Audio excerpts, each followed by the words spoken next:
I'm Robbie Thigpen, and welcome to the Sargassum Podcast. I'm Jenna Contuccio. And I'm Francisca Elmer, and we are your hosts for today. We are going to share with you the latest ideas and concepts about Sargassum and Sargassum beaching events, which have become an international challenge. Let's get ready to learn together. Good afternoon, everyone, and welcome to the Sargassum Podcast. We got a really good bunch of us here today, and I think we'll have a really good time. But I think that one of our hosts wants to tell us about seeing Kukulkan descend from his pyramid the other day to be with his people, and maybe she'll share that. Maybe Fran will be able to share that with us a little bit.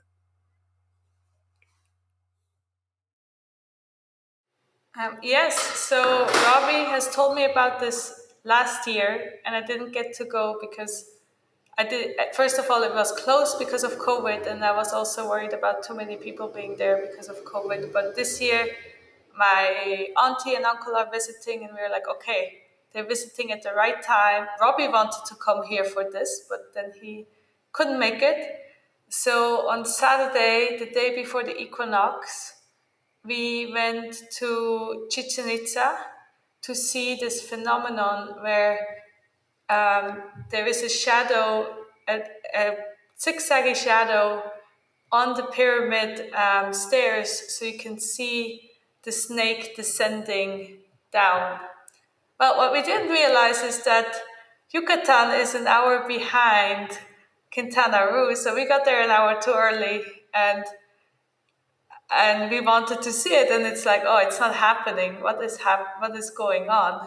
So of course, after a while, it started happening a bit later, and we were also we thought it was weird that they didn't all shush us out at 5 o'clock because it was actually still 4 o'clock. But it was pretty cool, and there wasn't too many people, so it was really, really nice. And the pyramids are just amazing. They're so big, and seeing like what kind of city was there, and imagining what it looked like with all the colors and all the ornaments that, some of them are still there, some of them aren't there. The big ball court where they played games. It is a pretty amazing place. Yeah. What about Jenna and Robbie? Did you do anything exciting in the last few weeks? It's my spring break from school right now, so that's really exciting. Yay, spring break. Well, I just uploaded what I would describe as a data dump to the Archive of Indigenous Languages of Latin America, and so that our bunch of stuff's getting bigger and bigger every day, and all that, and we're all happy about that. But speaking of Mexico, which is where Francisca is right now, we have a couple people with us here today. Betsa is one of those people, and she's from Mexico, or DF, Mexico City, and all, but she's in Nottingham this morning. We also have Geoff Smith with us today. He does some interesting stuff. Yeah. Anyway, but they're both with Sargassum, and it's a new service to provide reliable, actionable, near real-time information to the Sargassum downstream industry sector. Sargassum, I hope I'm saying that correctly. It's a project funded by the UK Space Agency. It builds on the earlier work of the SASAMS project team, which engaged with Mexican stakeholders. Sargassum is refreshing the SAM's technical specs with a focus on commercial downstream users to design and build a demonstration service. Today, we had the pleasure to talk with two people involved with this. And with that, we'll let Francisca introduce everybody.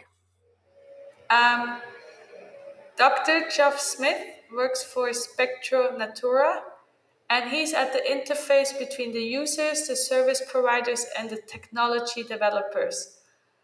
Previously, he has worked in academia, government research, and in the private sector, with links to the UK, Europe, and international organizations. And Betsa de la Barreda is a postdoctoral researcher at the School of Geography at the University of Nottingham. She has been working on various projects for understanding the effects of climate change in different environments, from the Arctic to the tropics, using Earth observation data. Currently, she is involved with the Sargassum project and also starts a new project in Belize and in Mexico analyzing the impacts of extreme weather events on local communities. Welcome to the podcast, Geoff and Betsa. Hello. Hello, thank you. Yes, welcome. Glad to know you're going to be working down there in Belize. Are you going to be working with the fisheries department down there? We will be more inland this time with agriculture community, like communities, Mayan communities, and who do agriculture. And then we are trying to see the effects of droughts and hurricanes in different communities. And the idea is then to expand, if we can, to maybe topics about the sargassum as well in that area.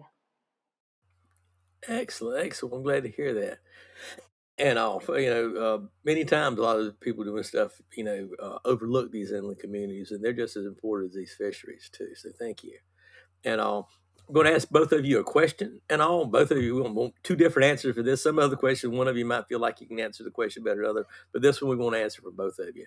But and we'll start with Geoff since we've already talked to Betsa for a little bit. And what I want you to do is just tell me what sargassum is to you. Okay, sure. Yeah, well, to give a bit of my history, I actually come from a city in the UK which is possibly the farthest from the sea. So my experience of the coasts was not very high to begin with. And so any understanding of sargassum was purely related to the issues of the Sargasso Sea. And I started my career as a geographer. But then as I started working more with satellite imagery, I ended up working with some researchers who were involved in coastal activities, purely as hired help originally, just carrying stuff around the salt marshes and mudflats of the UK. But that got me really excited about what a sort of dynamic environment the coasts were, how they were changing rapidly. From everything from a single wave can alter the sand shape of the sand to changes in salt marshes and barrier islands over time. And it got me thinking that that's a great opportunity for using Earth observation, because we take a complete picture of the whole coast at one sort of snapshot. We can get down to quite fine detail, and then we can kind of repeat that over time to see how the coast is changing, and also without actually invading it with boots, you might say. So without damaging any of these really delicate habitats, we can start to monitor them and how they're changing.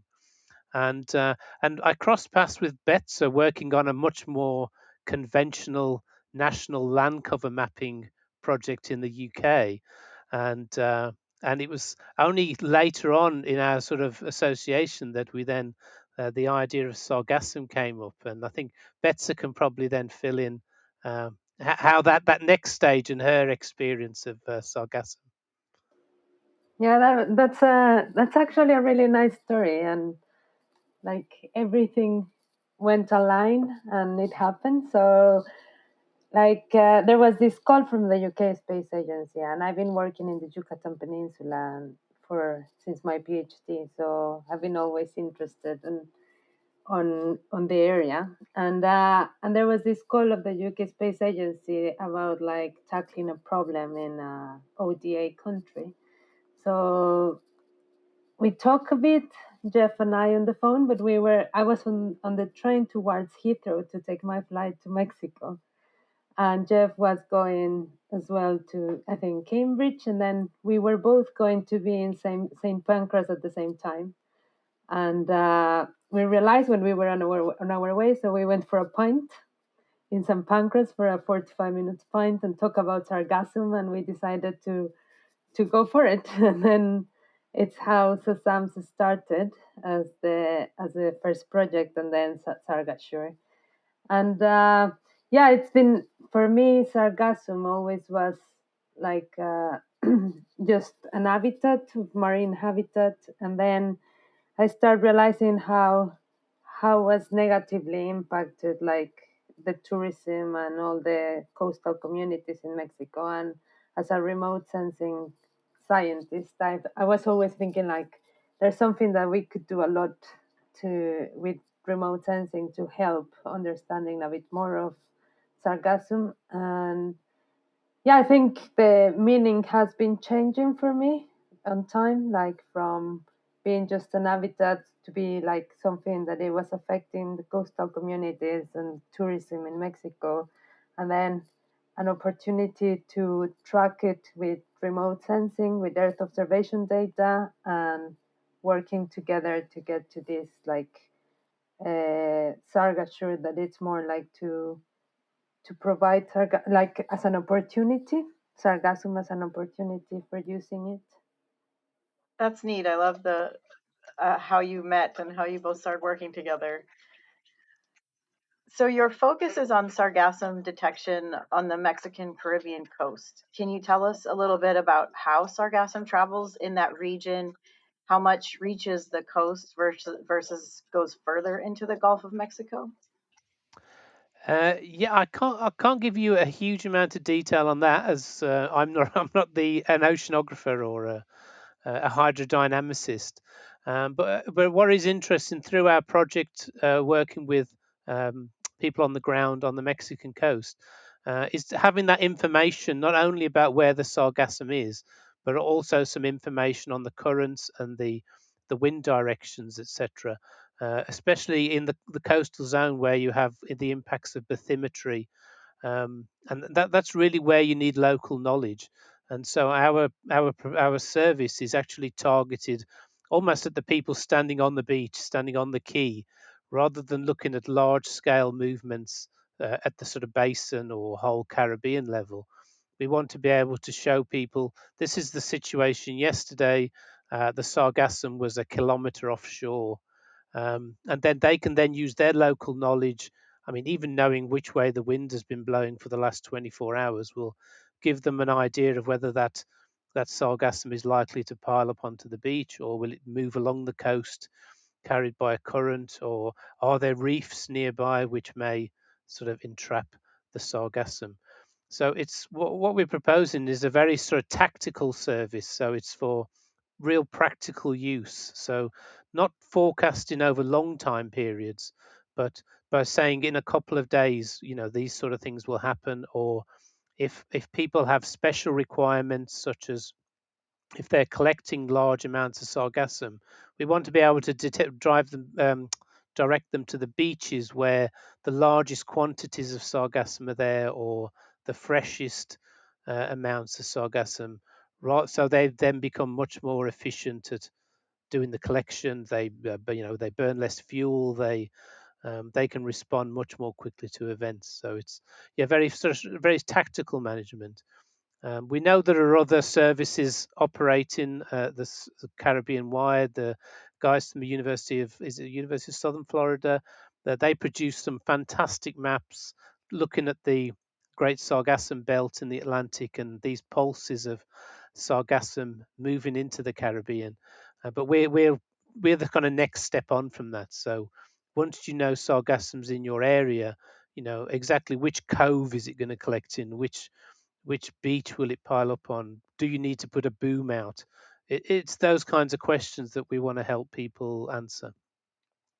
During sargassum season, I always use webcams to find out if beaches close to me are sargassum free, and if Yeah. it's worth going to the next town if there's sargassum on my beach that is close by. So an app that would tell you where sargassum is or not would definitely be helpful, I think, for a lot of people. Our next question, or my next question, is you are using Planet Superdove satellites. How are these different from the Sentinel and the MODIS satellites used for sargassum predictions by other agencies? But it's got there's three characteristics that make it stand out. The first is it takes images which are much more detailed, so down to 3 meter pixels, whereas Sentinel is 10 meters and MODIS is 300 meters. So the actual scale is better. And especially in a sort of microtidal area like the Caribbean, where you don't have huge beaches. They're all quite narrow, and the accumulations of sargassum will only be, well, I guess, tens of meters wide at the maximum, maybe. Um, so it gives us much more detailed images. It also collects effectively, it collects an image of the globe every day. So they have 120 satellites in orbit, and each one of those collects a little small strip of the Earth each day. And when you stitch all those together, that gives you a daily picture of the Earth. So if it's cloud free on a particular day, or even if it's just broken cloud, we'll still be able to collect some information on a daily basis. And the final bit is these spatially detailed satellites usually only have a limited number of colors effectively that they record. So they usually have red, green, and blue, what we see with our eyes, and maybe near infrared, which is very good for vegetation mapping. But these super doves have some extra colors. They're able to see subtle differences in sort of the yellowing and browning of the sargassum. And also, they're very good. They have an extra band which is very good at mapping the sargassum in open water. So that it's I say it's the kind of sweet spot of all the things we needed in order to make this Sargassure project work. And going back to when Betsa and I drank beer and came up with this idea, that was just at the time where Planet were announcing this new type of satellite. So we've kind of been going along with them on this journey. And so recently, Sargassure was part of the press release that they put out for the launch of these new satellites. So we've kind of hit the project and the satellites have all hit the right time. As Betsa said, the stars have aligned, and we can now offer this much more capable service, because there's no point in offering a service to people that doesn't give them what they require, or it's not detailed enough, or it's not often enough. To make it a real operational service, we needed all those things to be in place.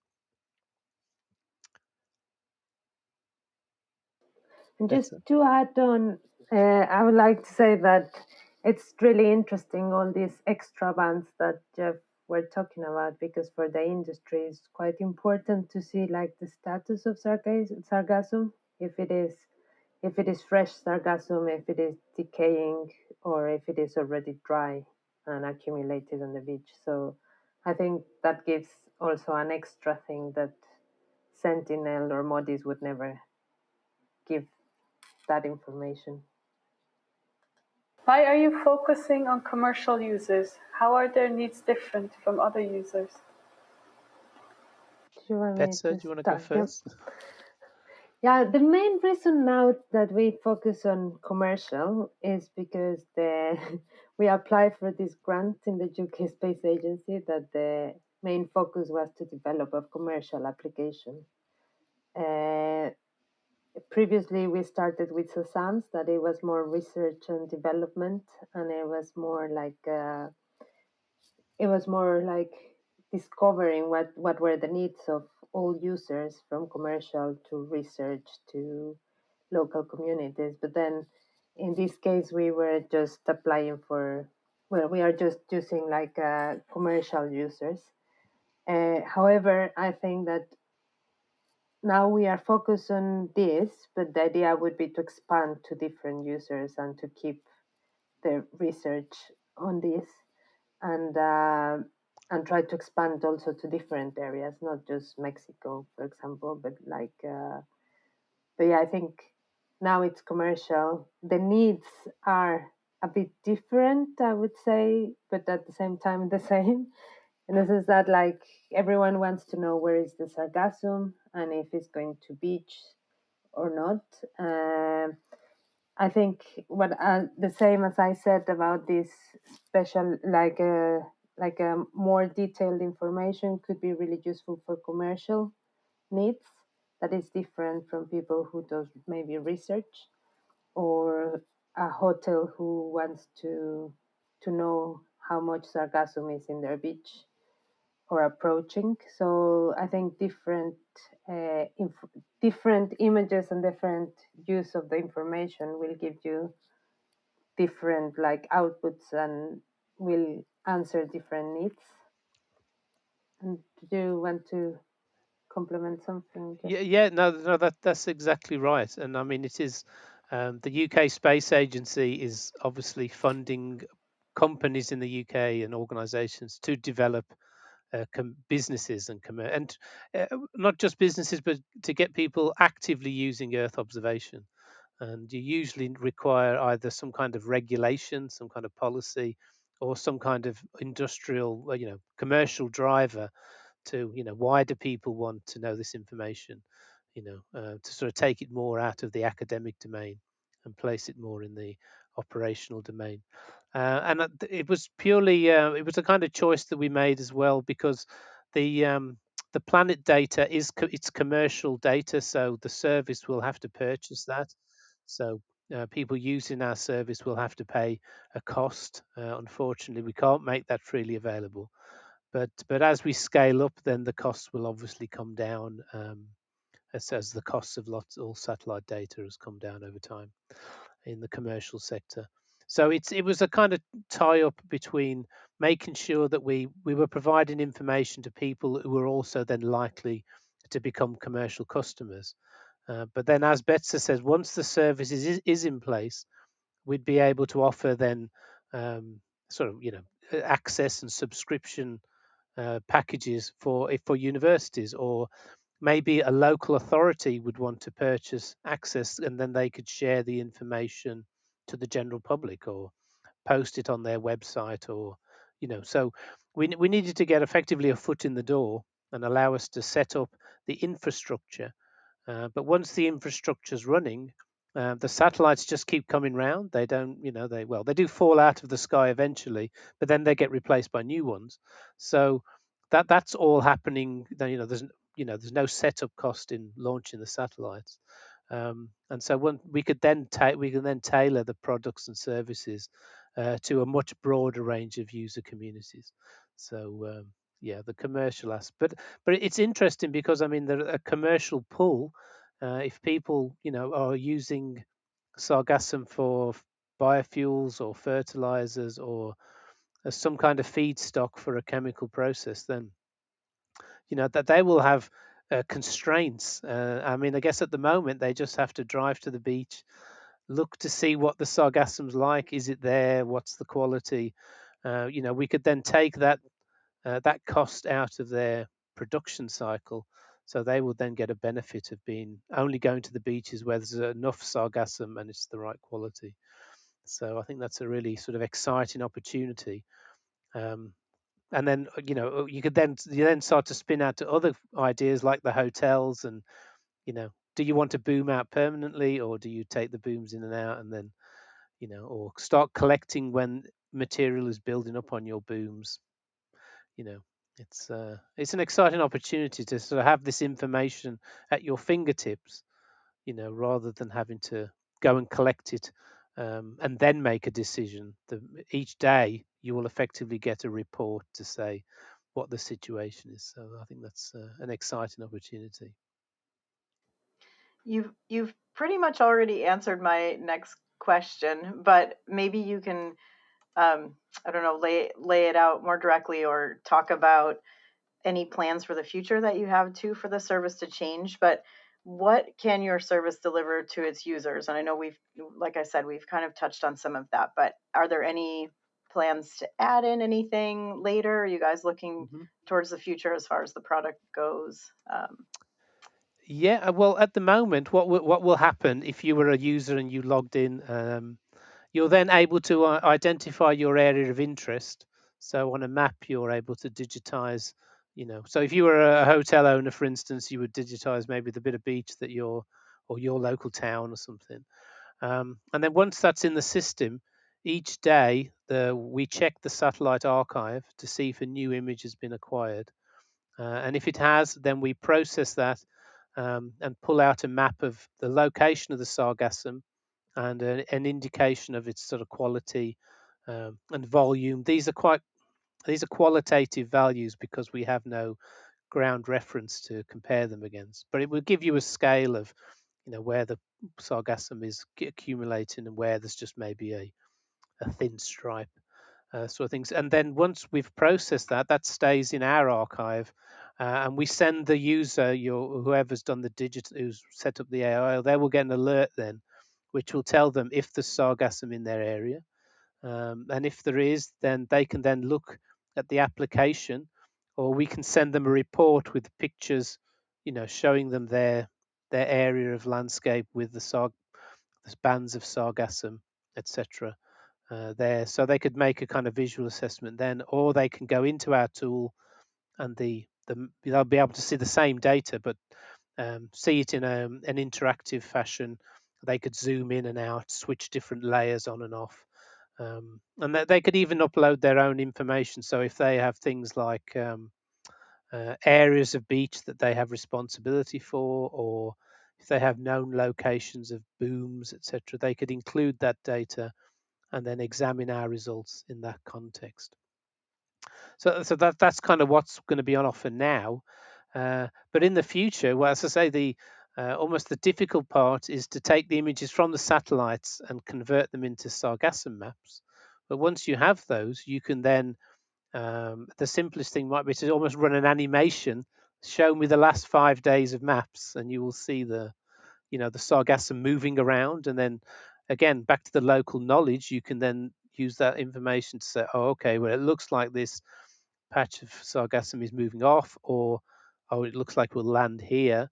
And then adding, linking with other services, maybe giving a much longer forecast. Maybe if another service is telling us about a big raft of sargassum approaching far out in the Caribbean, then we can kind of then tailor our results to make sure we're watching for that arrival. So yeah, once the core information is available, there's lots of spin outs, and I think the exciting thing for us will be to see what users do with that. It's like lots of technologies. Once they're out in the public domain, everything from GPS, Google Maps, all these different services that are then built on that technology. I mean, an idea I had at the very beginning of SASAMS was just having an app on your phone where you press a button and the phone knows where you are from GPS, and it just tells you whether to go to the beach or not. I mean, it's a really ridiculous app, but that might be quite useful for someone. Do I go to this beach, or do I go down the coast and find another beach? And there you don't. That's the good thing, that you don't need to see any satellite images. You don't need to do any processing yourself. You don't see any maps. It's just telling you or giving you a location-based service. So yeah, I mean, you can think of various apps that we have on our phones where you press the "I am here" button, and then it rearranges things to make it appropriate for your location. Betsa, anything else? I'm starting to go. All my crazy ideas are starting to come out now. No, it's nice. It's always nice to see all the crazy ideas going real. Yeah.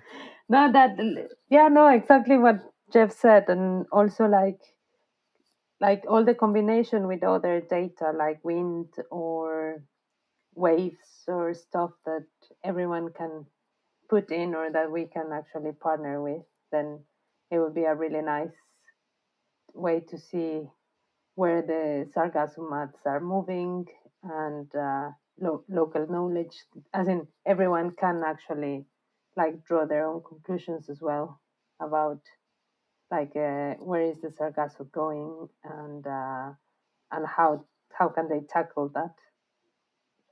I think that's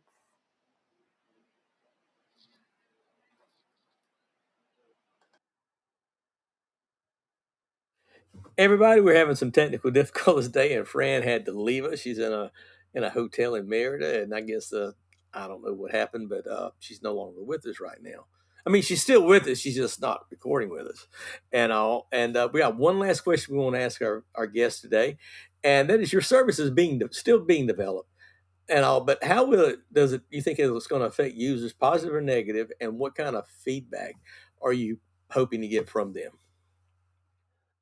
Yeah. No, I think. I mean, I think the positive part is, I think we're continuing this kind of um, overall drive for people using geospatial services, even if people don't realize it. We're in a world now where devices and applications are driven by geography, and much more up to the minute measurements of the environment, which I think that's a really positive thing. And to move forward with lots of things, climate change, environmental degradation, losses of biodiversity, we need the information to show to people what's happening, and also then to respond and adapt to those situations. So that's a positive thing. I think the only negative thing from our service and is the fact that we will have to charge for it. So that's the kind of negative side. And I think it then puts the onus on us to show to people what the value is of that service. And so I think it's more to do with a kind of promotion activity, and to show people that there will be a cost benefit. They may involve some cost, but then they will then reap some reward from that. And certainly in other projects that I've done, people often don't have real idea of the value of what they're doing at the moment. For instance, like going into the field and taking measurements, people rarely cost up the price of a person and a vehicle, and the environmental damage never gets put into the ledger, because it's something they may have been doing for years, decades, and so it's just part of their day-to-day activity. And so I think what we need to do is promote that to them and say, look, you can have benefits both financial and environmental here by adopting our approach, but also the fact that we cannot measure everything from space. So we are providing you with a complementary information feed, and what amazing things the users may be able to build on that when they see this map of Sargassum changing every day. What else will they see changing every day? And they say, okay, well, while we're measuring Sargassum, why are we not also measuring some other property in the environment? So yeah, so it's exciting. And yeah, the negative bit is the cost, so which we just can't get around. They have to be paid for to fire these satellites into space. But compared to what we were paying, well, back in the day when I started my career, we would pay thousands of dollars for a single satellite image. And then people would be literally chopping the satellite image into quarters to say, I'll just buy a quarter of that satellite image.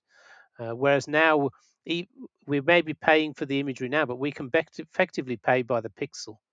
We can say we want, if you're to digitize a very awkward shaped area that you're interested in, it doesn't have to be a square anymore. We could have a very long, thin strip, and you would only then have to pay for that long, thin strip. So we're in a different world now, and I think hopefully, yeah, we can promote the benefits of it, and people can see that they can get a lot more out of it than they would have done even 5 years ago. It's a very changed environment now. Betsa? Yeah, I also would like just to add that in the positive part is that when you are developing a system, there's also a lot of space, of a lot of room to kind of like have more ideas and experiment with the users, and like try to kind of understand how can you improve and how can you get better and more useful for them. And also there's a chance to explore where your system could actually be embedded afterwards in other users, not just the commercial users, for example. And yeah, the negative part is always the cost is the worst part.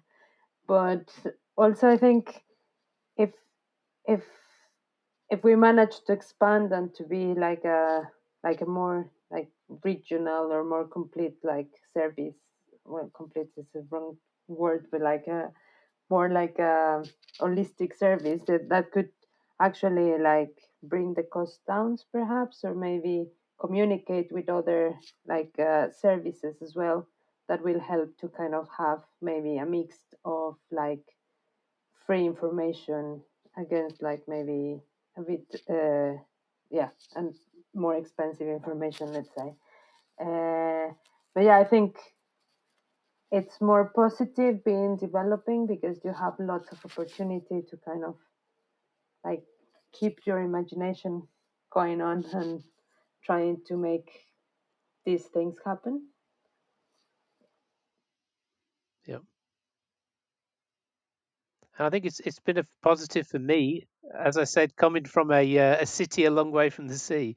To get it, the Sargassum community seems to be quite a vibrant community. So I think it's positive to know that we can present something to them, and we'll obviously get a fair critique if it's not working. I'm sure they're as likely to tell us that as if it does. So I think it's because often the Earth observation people, we're described as having a solution looking for a problem. But in the case of Sargassum, it's a definite problem or opportunity. If you see, it's an issue that definitely needs some support. So I think it's great to know that we're sort of pushing at an open door there, and hopefully we can develop something that benefits as many people as possible. Excellent. Well, thank y'all guys very much for being with us today. Before I go, Betsa, soy un miembro del capítulo de Honduras de el Congreso de la Sociedad Mesoamericana para Biología y Conservación. I believe that this year's Congress, we haven't sent out the call yet, but it's going to be in Cuernavaca. The Mexican chapter is going to be putting on. I'm going to send you the call for papers. Love to see you there. And I know that your country Yes. would love to see you there as well. So I'll send you that when it comes out. And but anyway, Yeah, thank that you. would be great. Thank you. Awesome, thank you. Anyway, loved having you guys here today, and look forward to being in contact with you again. And everybody else out there, thank you for being with us too. And we'll see you guys next time. Thank you very much. And Thank you. one thing before we leave, maybe we can rewind this for a second. Can you tell us, it'll be in the show notes, but where can people find out more information? Do you have a website that they can visit, or if they want to look into this service, if they're a stakeholder in something like this, where can we send them? Well, they're setting up the service now, and the address is sargassure.net. I can maybe email this stuff to you. But for news, it's best to follow our Twitter account, which is it's the old SASAMS Twitter account. So it's at SASAMS_EO, and I can send that to you as well. Perfect. Thank you And for there's sharing. a website as well that we need to update. Yeah, But there's a website yeah. from SASAMS which has not been updated recently. So, but yeah, that's still a source of information about the general concept. So Great. Okay. Thank you. Thank you very much. I'm looking forward to see how your service grows and morphs, and it's exciting. Hopefully, you can find more grants to get this to more people as well. So. Okay. Well, I look forward to seeing you guys, and y'all have a wonderful, wonderful day. Okay. great. Cheers. Bye. Bye. Bye. Thank Bye-bye. you. Well, that was very interesting. We talked about a lot of cool stuff, but I personally, you know what I'm doing and all with all this stuff. But I really liked how they kept talking about local knowledge. And I know you're not shocked that I really keyed in on that more than anything else, and all. But using science and combining it with local knowledge makes everything stronger. And that's the whole premise of what our project is about. With these science books, combining Western science with local indigenous knowledge systems makes everything stronger, and it's good for both when they work together and all. And that was just very exciting to me to hear people that I've never ever met before, didn't know what I was doing, talking about that and all. And that was the neatest thing to me about this. And also, how about you? What was your favorite part? Yeah, that was a really neat connection. I like that. I like that as well. I love the story of how they met, and it's always kind of nice to have these personal touches as far as a science story goes. And it was neat to hear just sort of things kind of fell in place perfectly. And I love when that kind of stuff happens. I also think that satellite technology is so advanced now. I mean, what he said, 3 meters for the pixel, as far as that goes, is seeing the pixels. That's crazy. That's pretty amazing. Well, the thing is, and the pre-Columbian Mesoamerica. You know, you know, they had some amazing things. This particular podcast even started out talking about the amazing mathematics and engineering skills and astronomical skills. I mean, the Maya were they independently came up with the concept of zero. They they had mathematics, they had engineering. They they were the Neil deGrasse Tysons of the astronomy at that time. Essentially astrophysicists, and the engineering and mathematics and astrophysics that went into the creation of the pyramid at Chichen Itza, where she saw Kukulkan descend, and you can see him descend to be with his people every equinox, both of them every year, and it does the same thing. It still functions the way it does today. They had ecological knowledge of plants for eating and making medicines, and so that and the growing crops, agronomy, if you will, to support large trading routes among these city states all throughout Mesoamerica, and they were successful and all. And what you were just talking about, and they were talking about too, is satellites, connecting satellite knowledge we get from satellites with this local indigenous knowledge systems and all. And I just can't get over it. I was getting a little bit emotional when we were hearing that and all. And it's just, it's some pretty serious stuff. And like I said, they didn't know what I do. And so it's really cool to hear them talking about it that way, so I'm pretty excited. Anyway, we've been prattling on here for a while, and I want to remind you to give a little bit of love and thanks to the Seafields and the Laura, the LACC at FIU for supporting this project and supporting this podcast. And we can't do this without them. Love to have all of you join us on our Patreon. Give us a little bit of love every month. Just a couple of dollars a month will help us get along and help us bring you more and more of this information that where I hope we can all learn together. And with that, we'd just like to tell you, have a wonderful, wonderful day, and we'll see you in a couple of weeks. Thank you for tuning in today and learning with us from our guests. If you want more information about what our guests talked about today, check our show notes for links and information in our archive, and don't forget to like and share our podcast with your friends. If you enjoy our podcast, please consider supporting us financially by becoming a Patreon. For as little as $1 per month, you can support us and get the exclusive benefit of submitting your questions for our interviewees before the interview. The Sargassum podcast is produced by Marine Conservation Without Borders and is made possible with financial support and consideration from Seafields and the Kimberly Green Latin America and Caribbean Center, U.S. Department of Education Title VI grant.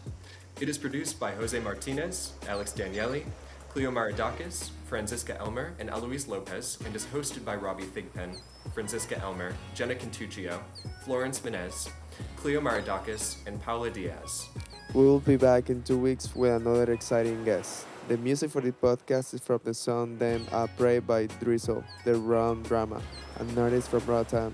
Follow him on Spotify and YouTube for more music, but for now, this is the full song Them Pray.